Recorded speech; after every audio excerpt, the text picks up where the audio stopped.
Atenção! Vai começar agora uma teleaula de ensaios de materiais do curso profissionalizante. Este módulo tem um total de 25 aulas. Hoje você vai assistir a teleaula número 15. Bons estudos!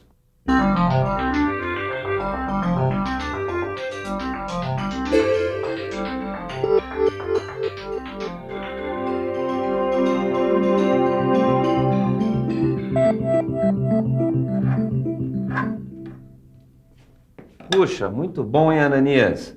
Com certeza com essa engrenagem aí vai ser diferente. Do jeito que você faz aí com todo cuidado, essa não quebra nunca, não vai ser como a outra, né? É isso aí, Wilson. Olha, as peças devem suportar sempre um esforço menor do que o máximo que o material pode aguentar. Ou seja, menor do que o seu limite elástico. Inclusive lá na fábrica onde eu trabalho, o pessoal especifica esses produtos para eles suportarem esforços menores do que esse limite. E é por isso que eles fazem ensaios com os materiais, controlam todo o processo de produção e tomam todos os cuidados para o produto não ter nenhum defeito. E apesar de todos esses cuidados, depois de um tempo em uso normal, de repente a peça pifa, falha sem mais nem menos. É verdade. Na teleaula de hoje, você vai ver que esta falha é típica de um fenômeno chamado fadiga. Vai aprender também como determinar a resistência à fadiga e o que pode ser feito para reduzir este problema. Se você também quer saber por que esta engrenagem vai durar mais do que a outra que pifou, não saia daí. A nossa teleaula está começando. Oi, já aconteceu das peças do seu carro quebrarem todas de uma só vez? Não, isso nunca aconteceu. Não, nunca aconteceu. Todos ao mesmo tempo, não. Oi, por favor, você saberia me dizer por que as peças de um carro não quebram todas de uma só vez? É que cada peça é diferente uma das outras e devido ao tempo de desgaste da peça, o tempo de vida útil é diferente de cada uma da peça. Obrigada. Para definir a duração da vida útil da peça é que existe um ensaio de resistência à fadiga. E este ensaio também serve para definir as aplicações de materiais para cada uma das peças. Caio, é melhor fazer ensaio com a própria peça, feita em condições normais de produção. Qualquer peça, Silvão. Molas, barra de torção, rodas de automóvel, pontas de eixo, virabrequim são exemplos de algumas peças que costumam passar pelo ensaio de fadiga. Agora, se não der para fazer o ensaio com a própria peça, então nós usamos um corpo de prova padronizado. Tá, mas fadiga, o que é que significa fadiga, hein? Fadiga, Caio, é a ruptura de componentes sob uma carga bem abaixo da carga máxima suportada pelo material. Agora, isso acontece por causa das solicitações cíclicas repetidas, entendeu? Tá bom, eu só não entendi como é que acontece essa tal ruptura por fadiga, Silvão. Ela começa, Caio, a partir de uma trinca ou uma pequena falha superficial que se propaga e vai crescendo com as solicitações cíclicas. Mas, Ananias, o que é uma solicitação cíclica? Bom, pode ser, por exemplo, a vibração provocada por uma torcida dentro de um estádio de futebol. Eu sei. Isso me lembra uma trinca que se formou debaixo de uma arquibancada no estádio que eu costumava ir. E olha, essa trinca foi crescendo, ao ponto que tiveram que interditar o estádio para reformas. E ainda bem que fizeram isso. Senão a arquibancada não ia aguentar o esforço provocado pela torcida e ia acabar quebrando, assim, no meio de um jogo, de repente. Como acontece nos casos de fadiga de material. Poxa, que perigo, não? Aliás, outro dia mesmo eu vi na TV uma reportagem sobre um ensaio que fizeram nesse estádio para medir a sua resistência estrutural. Neste ensaio, uma máquina simulava as diversas vibrações que são provocadas pelas torcidas. Assim, os engenheiros puderam saber se as reformas resolveram ou não o problema e se o estádio já podia ser liberado. Assim, a beleza desse espetáculo que encanta todo mundo pode ser apreciada com toda a segurança. Afinal, futebol é uma enorme reserva nacional de prazer e diversão, e não de perigo. Às vezes, por falta de manutenção, acabam ocorrendo falhas nas estruturas dos estádios e aí os acidentes acontecem. Que é isso, Neuza? Tá fazendo uma gambiarra no nosso kart? Edgar, é só enquanto a gente não recebe o escapamento novo. Eu vou prender com esse arame, assim pelo menos ele não fica solto. Olha aí, não foi você que outro dia me pediu um exemplo sobre fadiga? Então, esse arame é um bom exemplo. Quer ver? Ó. Repare que de tanto você dobrar o arame, já começa a apresentar pequenas trincas. Quanto mais você dobra, a trinca aumenta e o arame se rompe. Acho que eu já entendi o que é fadiga, Edgar. E pelo jeito é importante mesmo conhecer a fadiga. Afinal, a maioria das falhas que acontecem nas peças em funcionamento são provocadas pela fadiga, certo? Certíssimo, Nilza. Foi o que aconteceu com o escapamento do nosso kart. Ele estava correndo bonitinho. De repente, sem mais nem menos, pimba. Quebrou o tubo e o escapamento ficou pendurado. Isso aconteceu porque o escapamento com a vibração do motor foi submetido a tensões cíclicas. No seu livro de estudos, você encontra a representação dos vários tipos de tensões cíclicas através de gráficos. Só que antes de você aprender a trabalhar com esses gráficos, meu Caio, você precisa conhecer os diferentes tipos de ensaios de fadiga. Eles são feitos cada um de uma maneira, dependendo, é claro, do tipo de solicitação que se queira aplicar. E quais são esses tipos, Silvão? Torção, tração com pressão, flexão e flexão rotativa. E para cada um desses tipos, a gente faz um ensaio diferente, né? Exatamente. Agora, repare que esta máquina ela é formada, ela é composta por um sistema de aplicação de cargas que permite alterar a intensidade e o sentido do esforço. Certo. Pô, tem esse contador aqui também, né? Ele serve para marcar o número de ciclos. Tá, e que tipo de ensaio de fadiga é esse aqui? É o de tração com pressão. Ele é feito em um corpo de provas como este, tirado de barras ou perfis metálicos. O corpo de prova é preparado de acordo com normas internacionais que especificam suas dimensões e acabamento superficial. Após preparado, o corpo de prova é fixado no atuador da máquina de ensaio. Os parâmetros para o teste são definidos de acordo com o tipo de material ou produto. Neste caso, o ensaio é de tração com pressão e o corpo de provas deve suportar no mínimo 10 milhões de ciclos sem se romper. Uma vez rompido o corpo de prova, a região da fratura é analisada para verificar a possível causa do rompimento. O ensaio é repetido com vários corpos de prova submetidos a cargas diferentes e com esses dados é construída a curva SN, tensão, número de ciclos, onde é determinado o limite de fadiga.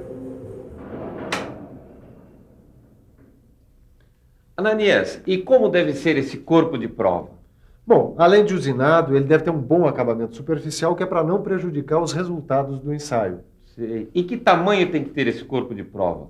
Bom, a forma e as dimensões do corpo de prova são definidas pelo próprio fabricante da máquina que vai fazer o ensaio, ou por normas internacionais. Aí estão as formas mais comuns de corpos de prova usados nos ensaios de fadiga. Sabe que com uma mesma tensão dá para conseguir resultados de ensaio diversos? Por isso, eles devem ser tratados estatisticamente. Em geral, o ensaio é feito com cerca de 10 corpos de prova para cada nível de tensão. E para cada nível de tensão, o pessoal usa pelo menos uns 10 corpos de prova? É muita coisa, né, Edgar? Assim os resultados dos ensaios ficam mais confiáveis para construir a curva SN. Que isso, Edgar? A gente nem terminou de prender o escapamento ainda, você já vem falar em curva. Curva de gráfico, sócia. O que eu estou falando é que, em geral, os resultados dos ensaios de fadiga são apresentados numa curva tensão número de ciclos. Que é essa curva do Senna, né? Que curva do Senna, Nilza? Curva SN. Quer ver como ela funciona? Este eixo marca os valores de tensão e este outro, os números de ciclos correspondentes. Imagine que para uma determinada solicitação de flexão, S1, o corpo de prova se rompe em um certo número de ciclos, N1, e assim por diante, construindo uma curva de tensão em função do número de ciclos. Pela curva dá para ver que à medida em que a tensão vai sendo diminuída, o corpo de provas vai resistindo a um número de ciclos cada vez maior. Mas repare que a partir de um certo momento, mesmo continuando a diminuir a tensão, o número de ciclos necessários para o rompimento do corpo de prova vira quase que infinito. A gente chama de limite de fadiga, ou resistência à fadiga, essa tensão que quase não provoca mais a fratura por fadiga. Muito boa essa curva SN, Edgar. Já tô até pensando em batizar a curva lá do cartódromo de curva do Senna. Assim a gente homenageia ao mesmo tempo essa curva do ensaio de fadiga e o nosso maior piloto, o Ayrton Senna.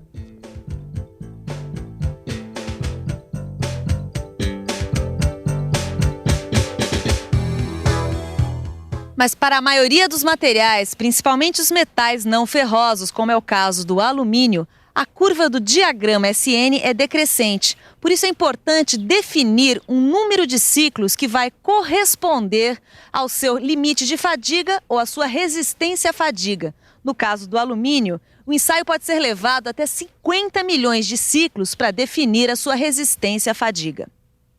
Mas a resistência à fadiga, Caio, é influenciada por alguns fatores como superfície mal acabada. Ué, o que a superfície mal acabada tem a ver com a resistência à fadiga? É que as irregularidades funcionam como um entalhe. Elas aumentam as concentrações de tensões, gerando tensões residuais, que tendem a diminuir a resistência à fadiga. Bom, então os defeitos superficiais também diminuem a resistência à fadiga. Diminuem, sim. E também alguns tratamentos superficiais, como a cromação e a aniquilação. Ué, pelo jeito, qualquer coisa diminui a resistência à fadiga. Não, também não é assim, né, Caio? Os tratamentos superficiais endurecedores podem aumentar a resistência à fadiga, fora que um tratamento térmico adequado também surte o mesmo efeito. Agora, a forma, sim, Caio, é um fator crítico, uma vez que a resistência à fadiga é muito afetada pelas descontinuidades nas peças.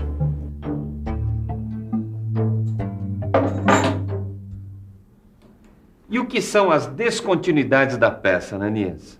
Bom, esse canto vivo aqui é um bom exemplo, assim como o encontro de paredes ou a mudança brusca de seções. Sei. E esse eixo aqui, ele não prova que também o meio ambiente influencia no limite da fadiga? Influencia muito. Afinal, a ação corrosiva de um meio químico acelera a velocidade de propagação da trinca. Mas não se preocupe não, Wilson. A resistência à fadiga sempre pode ser melhorada. Ah, é? E o que se deve fazer? Bom, evitar as concentrações de tensão. Não entendi. Olha aqui, ó. Nesse eixo aqui, esse rasgo de chaveta, por exemplo, é um bom exemplo. Como ele concentra tensões, ele diminui a resistência à fadiga. Certo. É por isso que os projetos devem prever tensões contrárias favoráveis, ou seja, opostas às tensões principais aplicadas. E como se faz isso? Através de processos mecânicos e térmicos ou similares. Alguns motores já usam esse tipo de compensação. Quais, Ed? Motores a diesel, por exemplo. É importante que você saiba que os materiais devem ser escolhidos pelos ciclos de tensões. Isso quer dizer que para as aplicações com baixas tensões cíclicas, onde a deformação pode ser controlada com facilidade, a preferência deve ser dada às ligas de alta ductibilidade. E para as aplicações com altas tensões cíclicas, com deformações cíclicas predominantemente elásticas, a prioridade deve ser dada às ligas com maior resistência mecânica. Agora se liga que é hora da revisão. E atenção, se liga aí que é hora da revisão. Na teleaula de hoje, você conheceu o ensaio de fadiga. Aprendeu como determinar a resistência à fadiga. E ainda viu alguns fatores de influência da resistência à fadiga. Se você quiser evitar problemas desagradáveis causados pela fadiga, pratique os exercícios que estão lá no seu livro de estudos. Mas não demora muito não, porque na próxima teleaula tem mais ensaios de materiais. Tchau! Até!